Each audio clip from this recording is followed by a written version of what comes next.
Okay, so we're going to solve this question. So how do we go about solving this kind of equation? I think that's what we'll look at. And so the first thing that you need to look at is to be able to identify that the first side is actually squared. Okay, so we have x plus 5, that is under a square root. Then the other side we have 8. Okay, there's an equal sign in between. And so what you need to do in order for you to find the value of x, you need to square both sides. Okay, so you square this side, you also square this side. So this is what we're going to do. We are going to square this side and we'll also square the other side. Okay, so once we do that, if you square the square root, it means that the square root will do what? Will definitely vanish. That's what it means. Okay, so when you square something inside the square root, you square it, it means that the square root is the one that is going to go, and we're going to remain with whatever is inside there. Okay, so here we're going to remain with x plus 5 as the square root goes.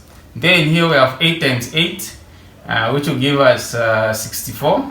Okay, so we have 64 there. Then the next thing now here is just to collect the like terms. Okay, so collecting there, I don't think it's much of a problem. So we're going to move the 5 to the other side, or we're going to introduce the additive inverse of positive 5. So this is going to be x plus 5 minus 5 equals to 64 minus 5. Okay, 64 minus 5. That's what we're going to have. Where is this minus coming from? It's because we're trying to move this so that x can remain alone.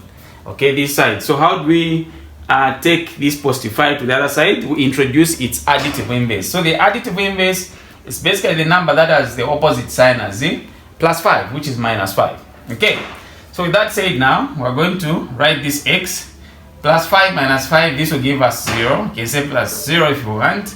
Then this side we're going to say 64 minus 5. That should give us 50 what? 59. Okay, so we know that x plus 0 will just give us x, which will equal to 59. So the value of x in this question here, it's basically 59. So x equals to 59. 59 plus 5 will give us 64.